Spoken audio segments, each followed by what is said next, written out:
네, 지표로 보는 시장 JD 인베스트먼트의 윤정두 대표 모셨습니다. 안녕하세요. 네, 안녕하세요. 네, 요즘에 투자 심리가 많이 안정이 된 것 같아요. 2월 중순 이후에 형성된 시장의 불확실성 때문에 형성됐던 공포 심리 어느 정도 안정이 되고 있는 것 같지만 이런 심리적 안정에 비해서 주변 여건을 보면 그만큼 따라가주지는 못하고 있는 것 같거든요. 네, 그렇습니다. 네, 미국을 중심으로 한 이 글로벌 증시의 반등, 가격적인 반발력 때문인가요? 아니면 뭐 지표라든지 실제적으로 뭐 뒷받침되는 것들이 있어서 그런 건가요? 일단 뭐 제가 판단할 때는 가격적인 반발력, 현재로서는 뭐 베어마켓 랠리가 맞다 이렇게 볼 수가 있는데, 그렇다 손 치더라도 이제 미국 쪽의 흐름 놓고 보면은 뭐 상당히 또 반등도 강하게 좀 좋기 때문에 이런 범위의 추세 부분은 일단 뭐 선진 지수에서는 조금 더 이어질 가능성이 높다.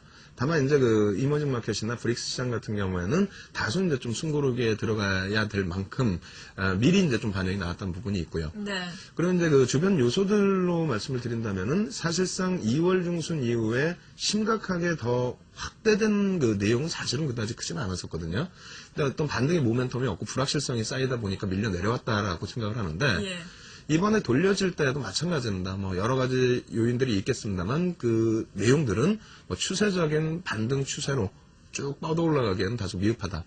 그래서 이제 지금쯤 범위에서 이제 그 체크하셔야 될 범위는 뭐 여러 가지 지표들 중에서 고용 지표라든가 이런 부분들 더 확실하게 놓고 보셔야겠지만 일단 개선돼 있는 1사분기에 개선돼 있는 지표들도 좀 놓고 보자. 그러한 지표가 이제 그 경기 선행지수 같은 경우 2달 연속 개선이 됐고요. 그리고 이제 PPI 같은 경우도 이제 그 생산자 물가지수 돌려지는 부분. 그리고 지금 현재 기준에서는 ISM 제조업 지수라든가 비제조업 지수의 개선. 그것도 역시 이제 2달 연속, 그리고 이제 3달째 다소 늘리는 범위도 있었지만은 일단 개선돼 있다라는 거죠. 그리고 이제 앞선 부분의 시간에 이제 말씀이 나왔던 부분인데 소매 판매 관련된 내용입니다. 미국 쪽은 아무래도 이제 그 GDP의 70%가 국내에서 다 채워지는 범위이기 때문에 그렇다면 이제 그 소비 지출이라든가 이런 부분이 굉장히 중요한 비중을 차지하게 되는데요. 물론 2월 달의 지표 내용이 그렇게 좋은 것만은 일단 아닙니다. 1월 달 대비해서 사실상 그 다시 마이너스로 반전돼 있는데 그 소매 판매 증가율 자체가 시장 예상치는 조금 넘어섰다. 그 정도 범위거든요. 네. 일단 지표로 놓고 보면서 설명을 드리겠습니다. 차트를 한번 준비해 봤는데요. 소매 판매 증가율 놓고 보시면은 1월 달에 굉장히 좀 크게 1.8%까지 증가한 부분이 이제 수정 확정치가 나와 있고요. 2월 달 같은 경우에는 이제 마이너스 1, 그러니까 마이너스 0.1이죠. 그래서 시장 예상치보다는 조금 그나마 개선됐는데 자동차를 제외하고 나면은 사실상 오히려 조금 더 긍정적인 그 시각으로 보실 수 있는 범위가 있다. 그리고 이 부분을 사실은 이렇게도 한번 놓고 보셔야 됩니다. 소매 판매 추인데요. 실질 그 소매 판매와 미국의 명목 소매 판매 기준으로 놓고 봤을 때 조금 전 거는 이제 소매 판매 증가율 부분이고요. 실질적인 범위로 놓고 봤을 때는 사실 이 부분이 뭐 급격하게 개선돼 있다라기보다는 여전히 침체 상태, 불확실성 부분이 남아 있다라는 거예요.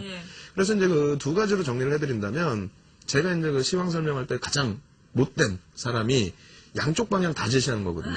근데 뭐 제 입장에서도 어쩔 수 없는 게 일단은 패닉 상태의 그런 공포 심리를 가지고 갈 만큼의 뭐 추가적인 지표 악화 부분은 다소 제한적이다. 다만 반등이 나온다고 해서 벌써부터 또 뭐 1300 얘기 나오고 이런 범위의 기준이라면 그것은 주의하자. 일단 그 정도에서 설명을 드리겠고요. 그리고 이제 향후에 나올 범위의 지표라든가 굵직굵직한 이벤트 내용들 그걸 체크해야 되는데 미국의 이제 그 증시 일정 한번 보여드리겠습니다. 미국 부분에서 이제 증시 일정 보시게 되면은 뭐 제가 생각할 때는 주 초반의 기준에서도 여러 가지 중요한 부분이 있지만 주 후반에 이제 넘어서서 아까도 이제 얘기 나왔던 FOMC 이 부분에 대해서 이제 조금 시장에서 관심을 가져야 될 것 같고요. 여전히 이제 그 국내 증시 같은 경우에는 불확실성에 놓여져 있는 지정학적 리스크. 그리고 이제 뭐 개선되고 있지만은 그래도 여전히 또 부담이 있는 환율 요인. 뭐 꼭 체크를 하시면서 너무 윗방향으로도 그렇다고 해서 너무 밑에 방향으로도 보시지 않는 좀 제한적인 범위의 매매 전략 권해드립니다. 네, 제한적으로요.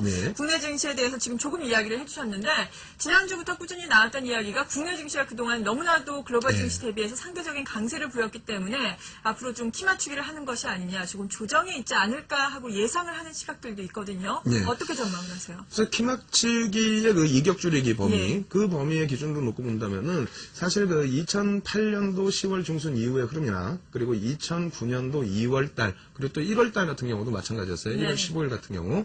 근데 이제 그 정도의 이제 그 후폭풍이 나올 수 있느냐 그게 이제 가장 중요한데 네. 결론적으로 말씀드린다면은 일부 조정폭이 나온다 할지라도 상당히 좀 제한적일 가능성이 더 높다. 그런 이유는 한번 그 글로벌 증시와 국내 증시의 흐름 비교 차트를 통해서 한번 놓고 보도록 하겠습니다. 지금 같은 경우는 사실 좋은 쪽으로 먼저 해석을 해드렸기 때문에 좋은 쪽의 기준을 잡아가지고 왔는데요.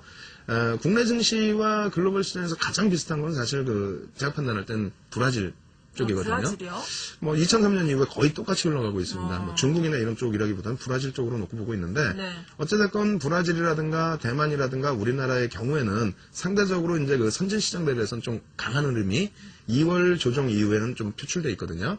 그 범위는 그 다시 선진 시장을 해석할 때 놓고 보실 때 미국 대비해서 유럽이나 일본이 상대적으로 좀 강했습니다. 그러니까 예전 같으면은 미국이 깨져 내려가면은 유럽과 일본은 더 큰 폭의 하락이 나왔었는데 네. 이번 같은 경우에는 좀 미국 자체적인 악재 요인도 좀 국한된 면도 없지 않아 있다. 그리고 또 한 가지 비교할 부분은요. 굉장히 차트가 이제 복잡하게 형성돼 있는데 이 부분은 이제 구두적으로 설명을 해드린다면 미국 증시가 이제 10월 3일부터 10월 10일까지의 기준에서 22% 빠질 때 네. 국내 증시는 12%뿐이 안 빠졌거든요. 그 범위에 대해서 후폭풍이 좀 강했었는데 지금의 범위는 뭐 조금 전에 이제 그 놓고 보신 것처럼 뭐 국내 증시 같은 경우에 좀 옆에 같이 놓고 볼 수 있는 범위가 있다. 뭐 대만이라든가 브라질이라든가 그래서 후폭풍의 범위 너무 무리하게 생각하지 마시고요. 네. 다만 120일선 한 번에 뚫을 수는 없으니까 1160에서부터 뭐 제 기준에서는 1060 정도의 박스 1차적으로 좀 형성해서 놓고 보시면 될 것 같다. 이렇게 말씀드리겠습니다. 네. 지금까지 JD 인베스트먼트의 윤정두 대표였습니다. 고맙습니다. 예, 감사합니다.